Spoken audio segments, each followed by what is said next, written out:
Hello, welcome to RT Magazine, a show about Middletown High School, its students, and the community. News about you and for you. I'm Erin Kady. In this week's show, Lauren Walker informs us about the new renovation that occurred at our school. I tell you about a Middletown High School graduate's experience on a TV show. Cailyn Zanylo recommends a TV series that is sure to get you hooked, and Gabby Pieklo whips up some delicious treats. This week's show is brought to you by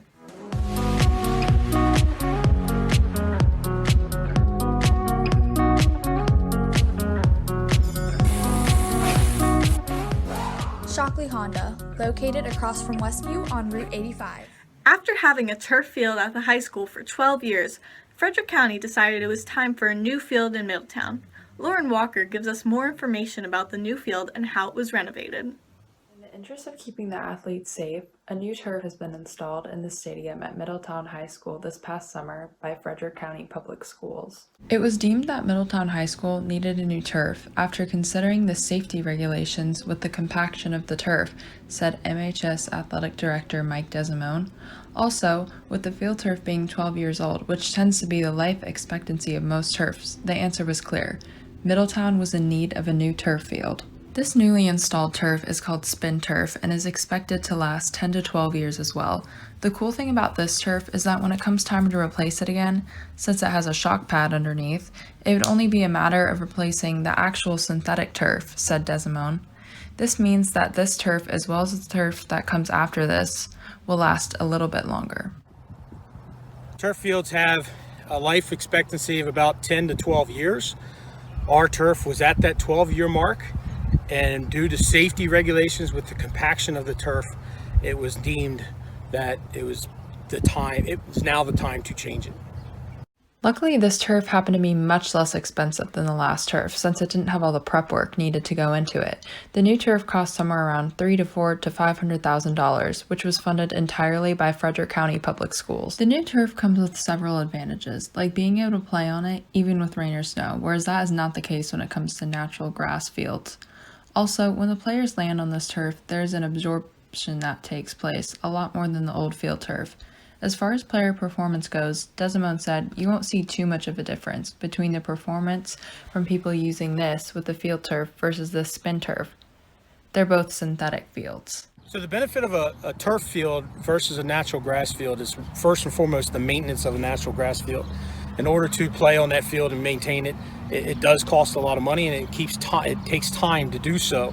The other thing is this field can be played on in conditions with rain or snow, whereas other grass fields, you probably would have to cancel games. So we have the advantage in that we could play in weather where other schools would have to cancel.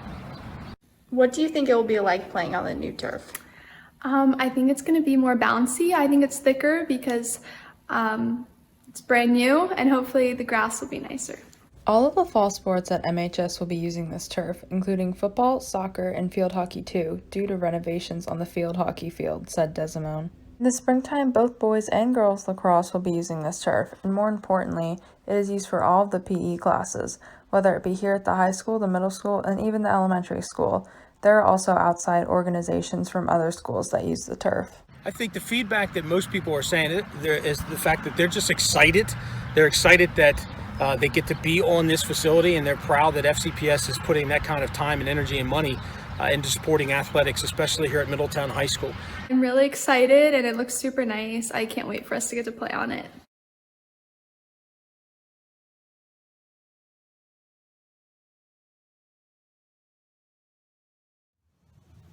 Ever wonder what it's like to audition to be one of the Dallas Cowboy cheerleaders? While becoming one of them seems like a faraway dream for most people, Erin Kady interviews one of our own MHS alumni, Annabelle Afzali, who started the process herself. Middletown High School alumnus Annabelle Afzali has always dreamed of becoming a Dallas Cowboys cheerleader, and now she has gotten the chance to audition by being on CMT's Dallas Cowboys Cheerleaders, making the team. She tells us about her background as a dancer and her experience on the show. So I danced my whole life. I danced at D. Buchanan Studio of Dance right here in Middletown. And then I went on to do Palms in college. And that's how I ended up on the show. it really had been like one of my biggest dreams. I'm going to be very honest, like a Dallas Cowboys cheerleader. Oh my goodness. And so I didn't tell anyone because I knew it was kind of a long shot. A lot of people were auditioning, and if I didn't make it, I didn't want to have to explain that to everyone. So didn't tell anyone, didn't tell Soul. And then all of a sudden I get a message over Facebook, and one of someone from Middletown was like, "Hey, I saw your audition video on Kelly's Twitter. Like, hope it all goes well." And I was like, "Oh my gosh, what do you mean?" I thought she was just like showing videos of people that auditioned, and I was like, "No, I didn't tell anyone. Like, I don't want everyone to see it." And then it did say, it was like, "Oh my goodness, Cal's in her background. Middletown, so cute. Like, it's a yes from me." Hi judges, I'm Annabelle. I'm 22 years old and I'm from a small town in Maryland called Middletown, where there are more cows than people. Afzali walks us through the audition process and gives us a glimpse into the training camp experience. So let's see, it started in May was the first audition.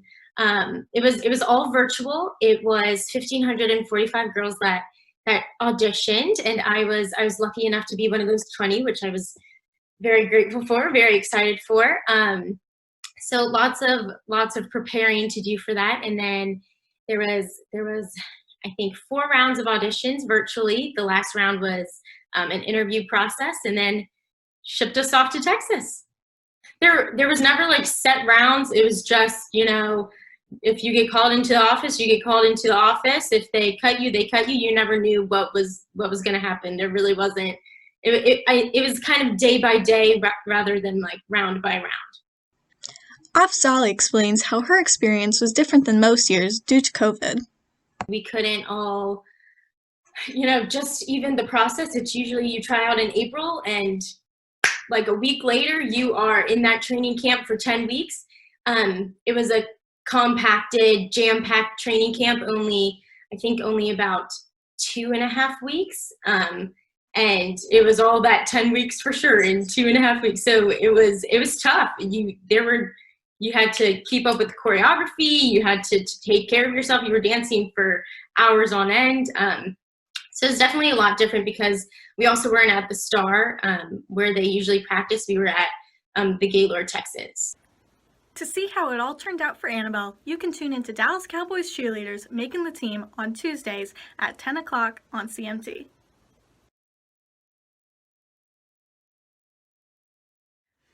While stuck at home, it's important to find a good show to watch. Cailyn Zanylo recommends a show that includes everything a good TV show needs: magic and drama.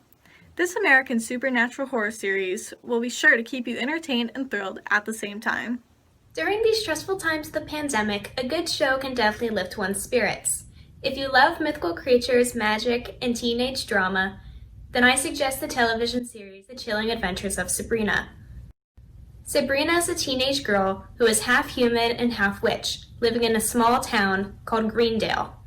On her 16th birthday, she has to decide which life she wants to live: witch or human. My favorite moments are when her and her human friends team up to defeat the mythical creatures living in the town. The show is only on Netflix, since it is a Netflix original series. Each episode is about 1 hour to 45 minutes long, and there are currently 4 seasons out. Have fun binge watching.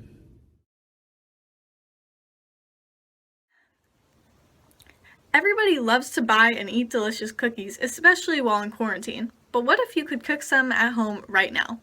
Get your oven preheated and all of your ingredients ready for Gabby Pieklo's tasty and easy cookie tutorial. Hi, I'm Gabby Pieklo, and I'm in my kitchen today to teach you how to make chocolate chip cookies, even though I kind of messed up. First, you're going to get out all the ingredients, a large bowl, and an electric mixer. And you're going to want to line 2 baking sheets with parchment paper and preheat the oven to 350 degrees. We're going to start with 2 sticks of butter, half a cup of white sugar, and 1 cup of brown sugar. Mix those together until it looks like this. Then you're going to add 2 eggs, one at a time, mixing between each egg. Then you're going to add 2 teaspoons of vanilla extract and mix that in. Be sure to scrape the edges of the bowl so everything is well incorporated. It should look like this. Now, in a separate bowl, you're going to mix 3 cups of flour, 1 teaspoon of baking soda, and 1 teaspoon of salt. I messed up here by using baking powder instead of baking soda, so be sure to use baking soda, not baking powder. Once you mix that together, you're going to add it to your butter mixture in thirds, mixing between each third. After all the flour mixture is in, it should look like this. Now it's time to fold in the chocolate chips. I use a whole bag of semi-sweet chocolate chips. And just look at that cookie dough. Now you're going to scoop the dough onto your parchment paper. I use 2 spoons to scoop mine out, but you could also use an ice cream scoop or ball them with your hands. They're going to bake for about 12 minutes. After you take them out, you want them to cool on the cookie sheet for about 5 minutes before transferring them to a cooling rack. Even though I used baking powder instead of baking soda, they still tasted great.